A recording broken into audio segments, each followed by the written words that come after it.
Welcome back to Tangoor gardens. ഞാൻ അഞ്ജന കൃഷ്ണൻ. അപ്പോൾ ഇന്ന് വന്നേക്കുന്നത് വീണ്ടും ഒരു അടിപൊളി കോംബോ ഓഫറും ആയിട്ടാണ്. ഈ കോംബോ ഓഫറിൽ നമ്മൾ 5 പ്ലാന്റ്സ് ആണ് ഇൻക്ലൂഡ് ചെയ്തേക്കുന്നത്.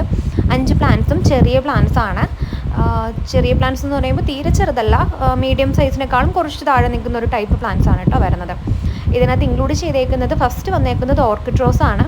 ഓർക്കിഡ് റോസ് നമുക്ക് ഓൺ റൂട്ടഡും വരുന്നുണ്ട്, നാടൻ ബഡ്ഡിങ്ങും വരുന്നുണ്ട്.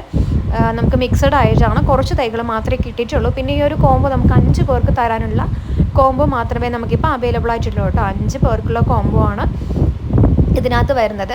കാരണം നമുക്ക് ഓർക്കിഡ് റോസിൻ്റെ തൈകൾ അവൈലബിലിറ്റി കുറവാണ്, അതുകൊണ്ടാണ് നമ്മുടെ ഈ കോംബോ 5 പേർക്ക് തരാനുള്ള കോംബോ മാത്രമേ ഉള്ളൂ. അപ്പോൾ ആദ്യം വരുന്ന 5 പേർക്കായിരിക്കും ഈ ഒരു കോംബോ തരുന്നത് കേട്ടോ.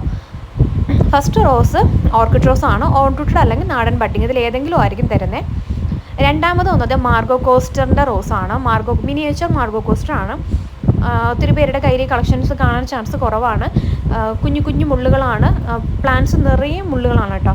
കുഞ്ഞു കുഞ്ഞു പൂക്കളായിരിക്കും വരുന്നത്. മാർഗോ കോസ്റ്റർ പോലെ തന്നെ ഫുള്ള് വിരിയില്ല, മിനിയേച്ചർ ടൈപ്പാണ്. ഇതിൻ്റെ ഓൺ റൂട്ടഡ് ആയിട്ടുള്ള തൈകളാണ്. ഇതും നമുക്കൊരു 5 തൈകൾ മാത്രമേ ഇപ്പോൾ അവൈലബിൾ ആയിട്ട് വന്നിട്ടുള്ളൂ. ഇതിൻ്റെത് നമുക്ക് സെയിലിനായിട്ടും കുറവാണ് കേട്ടോ. സിംഗിളായിട്ടുള്ള പ്ലാന്റ്സിൻ്റെ സെയിലും കുറവാണ്. നമുക്ക് 5 തൈകൾ മാത്രമേ അവൈലബിൾ ആയിട്ടുള്ളൂ. 1-2 തൈകൾ ചിലപ്പം എക്സ്ട്രാ ഉണ്ടാവാൻ ചാൻസ് ഉണ്ട്. എന്നിരുന്നാൽ പോലും നമ്മുടെ ഈ രണ്ടാമത്തെ കോംബോയിൽ വരുന്നത് ഈ ഒരു മിനിയേച്ചർ മാർഗോ കോസ്റ്റർ ആണ്. മൂന്നാമതായിട്ട് വരുന്നത് ബ്രിട്ടീഷ് ക്യൂനാണ് കേട്ടോ. ബ്രിട്ടീഷ് ക്യൂൻ റോസാണ്, നല്ല അടിപൊളി ഫ്രാഗ്രൻസ് ഉള്ള ബ്രിട്ടീഷ് ക്യൂനാണ്. ഈ ഒരു റോസാണ് നമ്മുടെ കോംബോയിൽ മൂന്നാമതായിട്ട് വരുന്നത് കേട്ടോ. ബ്രിട്ടീഷ് ക്യൂൻ അത്യാവശ്യം ഒരു മീഡിയം സൈസ് പ്ലാന്റ് തന്നെ ആയിരിക്കും അവൈലബിലിറ്റി ഉള്ളത്. കാരണം നമുക്ക് ഇതിനകത്ത് കുറച്ച് പ്ലാന്റ്സിൻ്റെ അവൈലബിലിറ്റി, ബ്രിട്ടീഷ് ക്യൂൻ മാത്രമാണ് ഇത്തിരി സൈസുള്ള പ്ലാന്റ് ആയിട്ട് വരുന്നത്. അത്യാവശ്യം വലിയ പ്ലാന്റാണ് ബ്രിട്ടീഷ് ക്യൂൻ്റെ വരുന്നത്. ബാക്കിയെല്ലാം ഒരു മീഡിയം സൈസിനേക്കാളും കുറച്ച് താഴ്ന്ന പ്ലാന്റ്സ് ആണ് കേട്ടോ വരുന്നത്. പിന്നെ നാലാമതായിട്ട് ഈ ഒരു പിങ്ക് കമ്മൽ റോസാണ്, മിനിയേച്ചറാണ്. ഇതിൻ്റെതും അത്യാവശ്യം വലിയ തൈകൾ തന്നെയാണ് ഇതിൽ വരുന്നത്. നമുക്ക് പ്ലാന്റ്സിൻ്റെത് ഓർക്കിഡ് റോസിൻ്റെതും മാത്രമാണ് ഇച്ചിരി ചെറിയ തൈ എന്ന് തോന്നുന്നു. ഒരു 2 ബ്രാഞ്ചൊക്കെ ഉണ്ടാവുള്ളൂ, 2-3 ബ്രാഞ്ച് ഉണ്ടാവും. പക്ഷേ ഹൈറ്റ് ഇച്ചിരി കുറവാണ്. ഷ്രബായിട്ടുള്ള പ്ലാന്റാണ്. പ്ലാന്റിൻ്റെ തീരെ ചെറിയ പ്ലാന്റ് എന്നല്ല, ഷ്രബാണെന്നേ ഉള്ളൂ. ഇതിലത് ഈ സൈസുള്ള പ്ലാന്റ്സ് ആണ്. നിങ്ങൾക്ക് അയച്ചു തരാം കേട്ടോ. ഇപ്പോൾ നിങ്ങൾ കാണുന്ന സൈസ് ഉണ്ടാവും ഈ ഒരു പ്ലാന്റിൻ്റെ. നമ്മുടെ ഓർക്കിഡ് റോസും ഏകദേശം ഹൈറ്റ് കുറവായിരിക്കും, എന്നാലും 3 ബ്രാഞ്ചൊക്കെ ഉണ്ടാവും കേട്ടോ. മിനിമം 3 ബ്രാഞ്ചുള്ള പ്ലാന്റാണ്.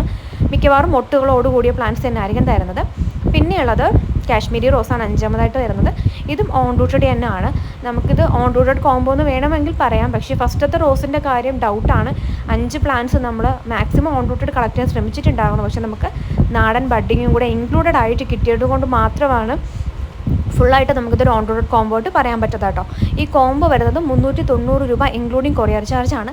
DTDCയുടെ ചാർജ് ഉൾപ്പെടെ 390 രൂപയാണ് വരുന്നത്. ഇതെല്ലാം നന്നായിട്ട് ഫ്ലവറിങ് ആവുന്ന പ്ലാന്റ്സ് ആണ് കേട്ടോ. നമ്മുടെ കേരളത്തിനകത്താണ് ഈ 390 രൂപ വരുന്നത്. ബാക്കി നമ്മുടെ അതർ തമിഴ്നാടോ കർണാടകയോ അങ്ങോട്ടൊക്കെ അയക്കുമ്പോഴത്തേക്കും കൊറിയർ ചാർജിൽ ഡിഫറൻസ് വരുന്നുണ്ട്. അപ്പോൾ ആരും തീരവും ചെറിയ പ്ലാന്റ്സ് ആണെന്ന് വിചാരിക്കേണ്ട. എല്ലാം നമ്മൾ ഈ വീഡിയോയിൽ ഈ ഒരു കാശ്മീരി റോസും ഇതേപോലത്തെ സൈസിലുള്ള പ്ലാന്റ് തന്നെയാണ്. ഞാൻ ആ ഒരു പ്ലാന്റിൻ്റെ സൈസ് കാണിച്ചില്ല, ഏകദേശം ആ സൈസിനുള്ള പ്ലാന്റ്സ് തന്നെയാണ് കേട്ടോ വരുന്നത്. അപ്പോൾ ആ ഒരു സൈസ് വെച്ചിട്ട് നിങ്ങളൊന്ന് നോക്കുക. ഓർക്കിഡ് റോസും ഏകദേശം ആ സൈസ് തന്നെയാണ്. നിങ്ങൾക്ക് ഈ വീഡിയോയിൽ കാണുന്ന നമ്പറിൽ വാട്സപ്പ് ചെയ്യാം കേട്ടോ. Thank you.